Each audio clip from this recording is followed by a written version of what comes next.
Olá!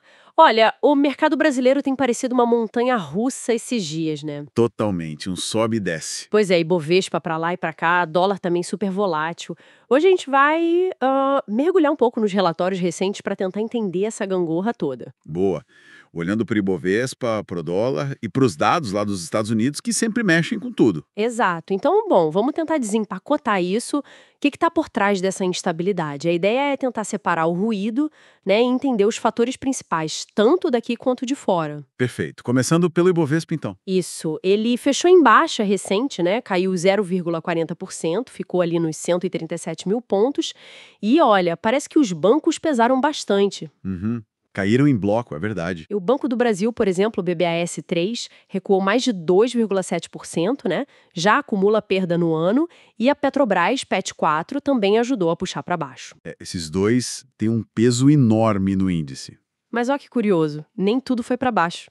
Ações da Vale e da WEG conseguiram, escapar dessa maré. Sim, interessante isso.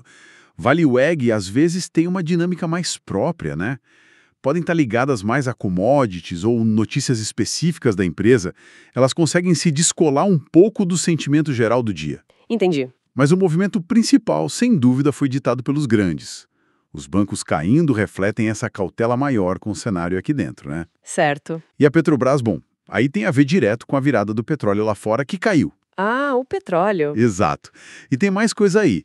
Teve um fator político no começo do dia que o economista Alexandre Nishimura comentou. Ah, é? Qual? O mercado até abriu em alta, sabe? Impulsionado por uma pesquisa Quaest que mostrou uma desaprovação recorde para o governo Lula. É o tal do trade eleitoral. Pró-mercado, digamos assim. Só que, né, esse ânimo não durou muito. Por quê? Bom, veio a queda do petróleo que a gente falou, e mais importante talvez, a falta de novidades sobre as medidas fiscais que o governo está buscando para compensar a desoneração da folha, né? Aquela história alternativa ao IOF. Ah, sim, a questão fiscal. Sempre ela. Pois é. Isso aumentou a incerteza aqui dentro, e aí o bom humor inicial foi embora rapidinho. Entendi. Então essa gangorra do Ibovespa não foi só coisa nossa. Teve dedo de fora também, né? Mas principalmente com os dados de emprego dos Estados Unidos. O ADP veio bem fraco, certo? Bem fraco. Veio muito abaixo do que o pessoal esperava. Só 37 mil vagas criadas em maio no setor privado. Foi considerado preocupante por alguns. Preocupante. Mas parece que Nova York nem sentiu tanto assim, né? É curioso. A reação foi mais contida. Teve até analista, o Mike Dixon, da Horizon Investments, dizendo que talvez a situação real da economia americana estivesse melhor do que parecia, apesar dos ruídos fiscais e de tarifas da época do Trump. Mas se o mercado já meio que sabe que o ADP não é, assim, tão confiável, por que ele ainda mexe com as coisas? É só um esquenta pro payroll oficial? Ótima pergunta. É bem por aí. O mercado sabe que o ADP pode ser ruidoso, né? Quer dizer, pode ter revisão, nem sempre bate com o número oficial do governo, payroll. Que é o que o Fed olha de verdade. Exatamente. O payroll é o principal, mas o ADP serve como um primeiro sinal. E nesse caso, como ele veio fraco, e junto com outros dados, tipo o ISM de serviços, que também não foi lá essas coisas, Uhum. aí reforçou as apostas de que o Fed poderia sim cortar os juros em breve lá nos Estados Unidos. Ah, e a expectativa de juros menores lá pressiona o dólar para baixo no mundo todo, certo? Perfeito. Pressiona o dólar globalmente. Inclusive, o próprio Trump, na época, voltou a criticar o Jerome Powell, o presidente do Fed, falando que ele estava atrasado demais, cobrando o corte de juros. E essa dinâmica toda lá fora ajuda a explicar o outro lado da nossa gangorra aqui, o dólar.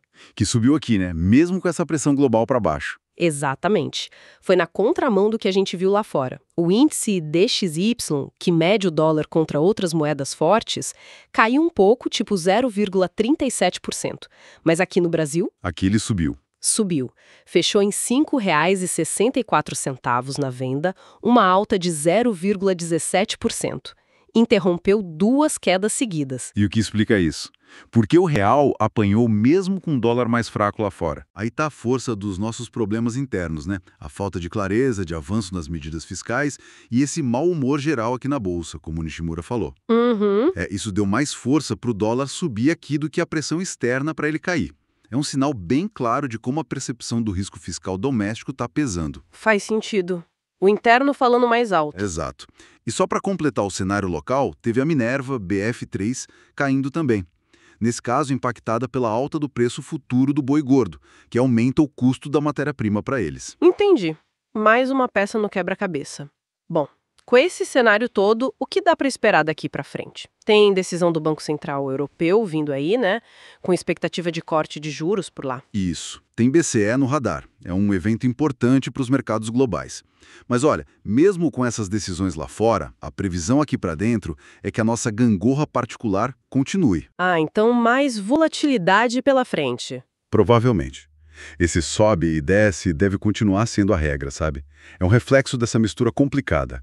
Dados lá de fora, expectativas sobre juros e, principalmente, as nossas incertezas aqui, na área fiscal. A visibilidade ainda está baixa. Certo. Então, para a gente amarrar, o que a gente viu foi um mercado local bem volátil, né? Bancos e Petrobras pesando no Ibovespa. Dados de entrega americanos que mais levantaram dúvidas do que deram certeza sobre o Fed. Exato. E uma desconfiança bem forte aqui dentro com a questão fiscal, segurando o real e a bolsa. É isso. É um bom resumo. E isso tudo deixa a gente com uma reflexão, né? Nesse ambiente com tantos sinais mistos, como é que a gente equilibra a análise? É verdade. Que peso a gente dá para esses indicadores que saem antes, tipo o ADP, que a gente sabe que podem ser ruidosos, em comparação com os dados mais fortes que ainda vão vir, como o payroll? Boa questão. E talvez o mais difícil para a gente aqui. Como ponderar esses sinais que vêm de fora com os riscos que são puramente nossos, domésticos, principalmente o fiscal, que parecem estar com um peso enorme nas decisões por aqui ultimamente? Fica aí a pergunta sobre essa arte de navegar nesse mar de informações, às vezes meio desencontradas, né?